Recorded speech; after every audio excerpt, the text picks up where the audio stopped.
Qual é a mais alta meta da experiência espiritual para o homem? A autorrealização? Pode um homem casado realizar o ser?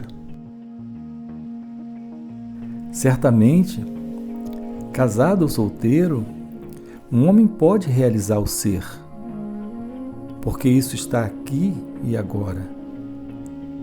Se não fosse assim, mas atingível por algum esforço em algum tempo, e se fosse uma coisa nova e tivesse de ser adquirida, não valeria a pena persegui-la.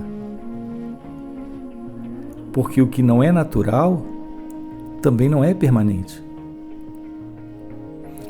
Mas o que eu digo é que o ser está aqui e agora, e só há ele.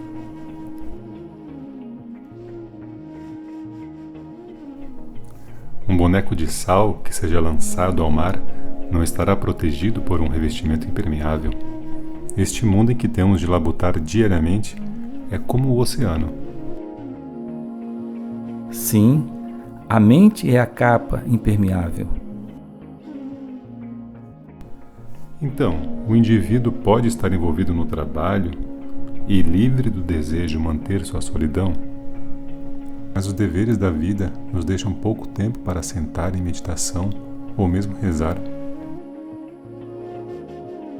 Sim, o trabalho realizado com apego agrilhoa, enquanto o trabalho realizado com desprendimento não afeta o agente. Ele se encontra, mesmo enquanto trabalha, em solidão. Enganjar-se em seus afazeres é o verdadeiro namaskar, ou reverência ao ser. E permanecer em Deus é a única verdadeira asana, a única e verdadeira postura.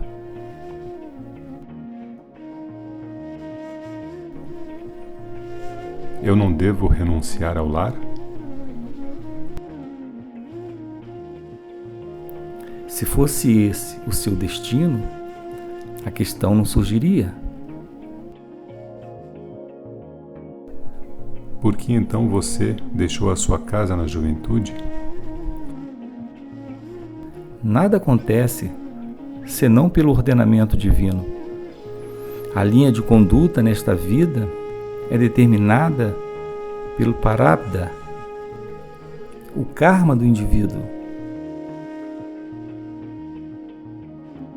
É bom dedicar todo o meu tempo à busca da minha verdadeira natureza? E se isso for impossível, devo simplesmente manter-me quieto? Se você conseguir manter-se quieto, sem se envolver em qualquer outra busca, isso é muito bom. Se isso não puder ser feito, qual é a utilidade de ficar quieto no que diz respeito à realização? Enquanto a pessoa é obrigada a estar ativa, que ela não desista de suas tentativas para realizar o ser.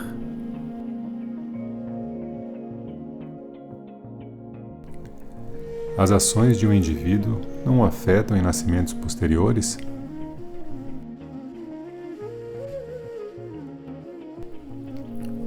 Você agora se encontra nascido? Por que você pensa sobre outros nascimentos? O fato é que não existe nem nascimento nem morte. Deixe aquele que nasce pensar na morte e em seus correspondentes paliativos. Você pode nos mostrar os mortos? Você sabia a respeito dos seus parentes antes do nascimento deles? De tal sorte que deve procurar saber sobre eles após morrerem? Como é que um chefe de família se encaixa no esquema da libertação? Ele não tem, necessariamente, que se tornar um renunciante para alcançar a liberação?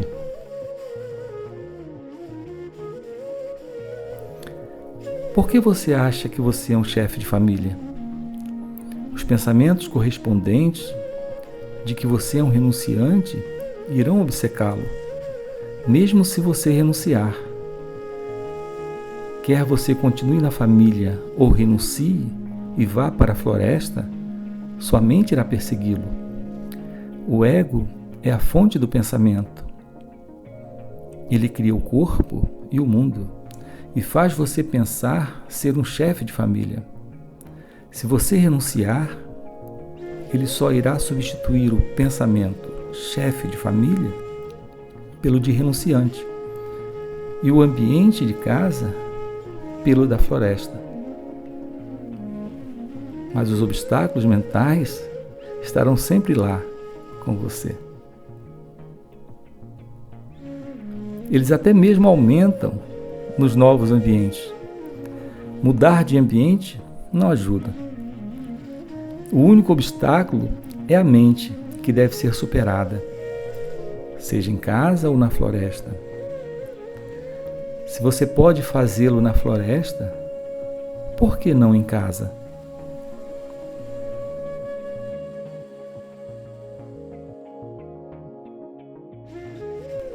Portanto, por que mudar de ambiente? Você pode se empenhar agora mesmo, qualquer que seja o ambiente.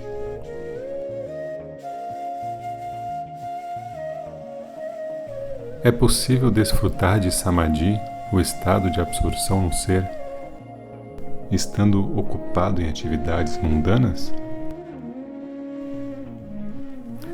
O sentimento "eu trabalho" é o obstáculo. Pergunte a si mesmo: quem trabalha? Lembre-se de quem você é.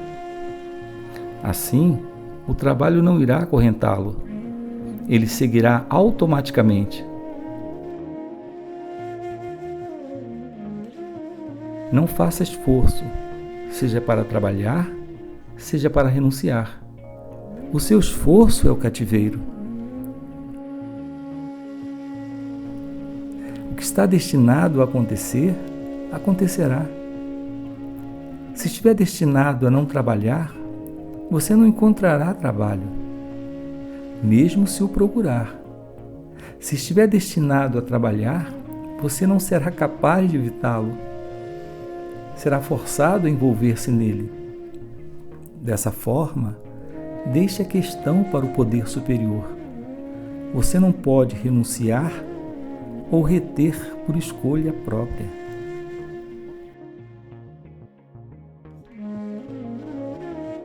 Bhagavan disse ontem que, enquanto se está engajado na busca de Deus dentro, o trabalho exterior segue automaticamente. Na vida de Shri Chaitanya é dito que, durante suas palestras para os alunos, ele estava realmente buscando Krishna, o ser, interiormente, e ele esquecia-se de tudo sobre o seu corpo e continuava a falar apenas de Krishna. Isso levanta uma dúvida sobre se o trabalho pode seguramente ser deixado de lado para seguir por si mesmo. Deve-se manter uma atenção parcial no trabalho físico? O ser é tudo. Você está fora do ser, de si mesmo? O trabalho pode continuar sem o ser? O ser é universal.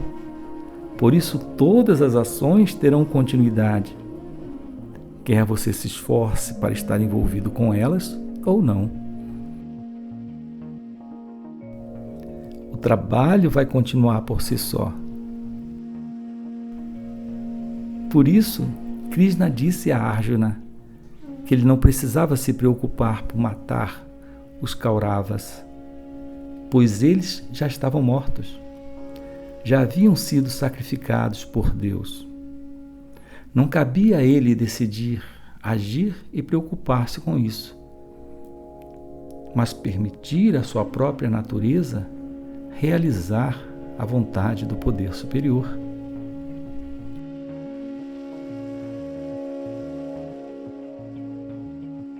mas o trabalho pode ser prejudicado se eu não prestar atenção nele.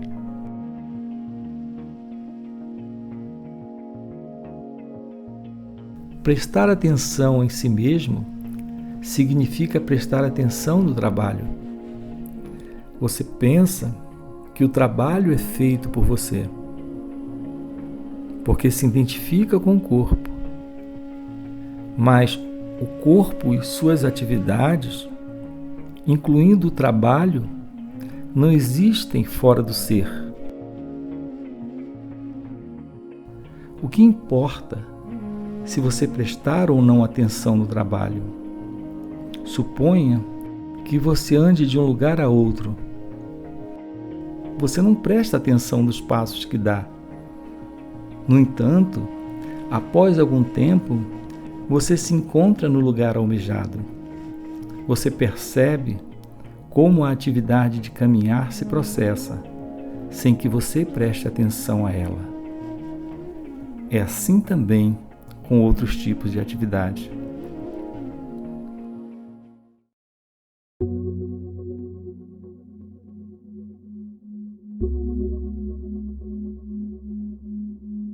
Como posso controlar a mente? Não há mente alguma para controlar, se o ser é realizado. O ser brilha quando a mente desaparece. No homem realizado, a mente pode estar ativa ou inativa. Só o ser existe, pois mente, corpo e mundo não são separados do ser e não pode subsistir fora do ser. Eles podem ser diferentes do ser? Quando se está consciente do ser, por que se deveria preocupar com essas sombras? Como elas afetam o ser? Se a mente é apenas uma sombra, como então se faz para conhecer o ser? O ser é o coração autoluminoso. A iluminação surge a partir do coração e atinge o cérebro, que é a sede da mente. O mundo é visto com a mente, de modo que você vê o mundo pela luz refletida do ser.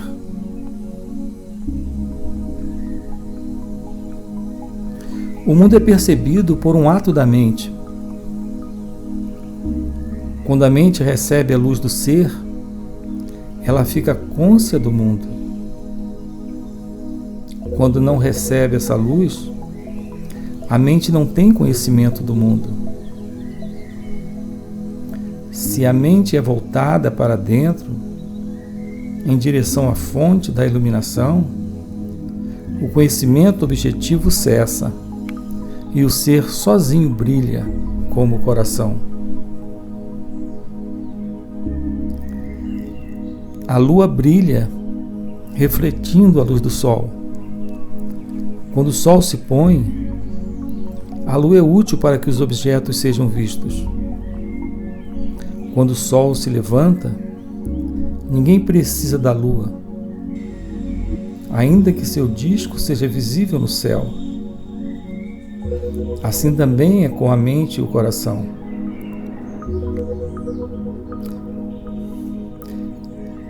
A mente se torna útil por sua luz refletida. Ela é utilizada para que se vejam os objetos. Quando a mente é voltada para dentro, ela mergulha na fonte da iluminação, que brilha por si mesma. Assim, a mente é como a lua durante o dia. Vou dar outro exemplo. Quando está escuro, uma lâmpada é necessária para fornecer luz. Quando o sol se levanta, porém, não há necessidade da lâmpada. Os objetos se tornam visíveis. E para ver o sol, nenhuma lâmpada é necessária. É suficiente que você volte os olhos na direção do astro autoluminoso. Com a mente é parecido. Para ver os objetos, a luz refletida da mente é necessária. Para ver o coração, basta que a mente se volte para ele. Então, a mente é irrelevante e o coração é autorrefulgente. Depois de deixar este ashram em outubro, durante 10 dias eu estive ciente da presença envolvente que prevalece na sua companhia. Durante todo o tempo, enquanto ocupado no meu trabalho, havia uma subcorrente dessa paz na unidade. Era quase como a dupla consciência que se experimenta enquanto estamos meio adormecidos durante uma palestra maçante. Mas essa corrente desapareceu por completo e as velhas tolices tomaram seu lugar. Parece que o trabalho não deixa tempo para a meditação como uma prática isolada. É suficiente lembrar-se constantemente desse eu sou enquanto se trabalha? Se você fortalecer a mente, essa paz vai continuar por todo o tempo. Sua duração é proporcional à força da mente, que é adquirida pela prática constante. Uma mente assim é capaz de sustentar a corrente. Nesse caso, engajando-se ou não no trabalho, a corrente prossegue ininterrupta, sem ser afetada. Não é o trabalho que dificulta, mas a ideia de que é você quem o realiza. Uma meditação obstinada é necessária para o fortalecimento da mente? Não, se você mantiver sempre presente a ideia de que não é trabalho seu. Inicialmente, é necessário um esforço para lembrar-se disso, mas depois torna-se natural e contínuo. O trabalho vai continuar por conta própria e a sua paz permanecerá intacta. A meditação é a sua verdadeira natureza. Você a chama de meditação agora, porque há outros pensamentos a distraí-lo.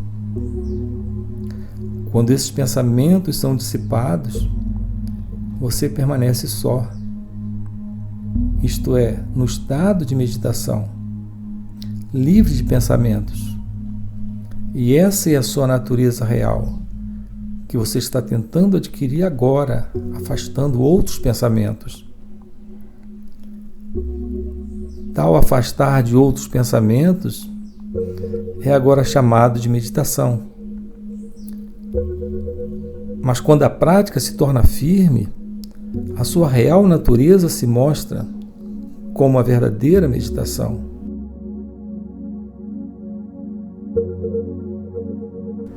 Eu percebo que outros pensamentos surgem com mais força quando se tenta meditar. Sim, todos os tipos de pensamento surgem na meditação. É assim mesmo, pois o que está escondido em você é revelado. A menos que surja, como pode ser destruído? Os pensamentos surgem espontaneamente, por assim dizer, mas apenas para ser extintos no devido tempo. Isso fortalece a mente. Há momentos em que as pessoas e as coisas assumem uma forma vaga, quase transparente, como num sonho. O indivíduo deixa de observá-las como se estivessem fora, mas é passivamente consciente de sua existência, embora não ativamente consciente de qualquer tipo de individualidade. Existe uma profunda quietude na mente. É nesses momentos que se está pronto para mergulhar em si mesmo? Ou essa é uma condição doentia, resultante de auto-hipnose? Essa condição deve ser encorajada como produtora de paz temporária? Existe consciência junto com quietude na mente. É esse exatamente o estado a ser almejado. O fato de a questão ter sido formulada neste ponto, sem perceber que se trata do ser, mostra que o estado não é constante, mas casual. A palavra mergulhar é apropriada quando há tendências para fora. Quando, portanto, a mente é trazida de volta e dirigida para dentro, há um mergulho sob a superfície das externalidades. Mas quando a tranquilidade prevalece, sem obstruir a consciência, qual a necessidade de mergulho? Se esse estado não foi percebido como ser, o esforço para fazê-lo pode ser chamado mergulho. Nesse sentido, pode-se considerar tal estado como apropriado para a realização, ou mergulho. Assim, as duas últimas perguntas que você colocou não surgem. Daquele momento em diante, o eu, ou o ser, passou a atrair sobre si a atenção com um poderoso fascínio.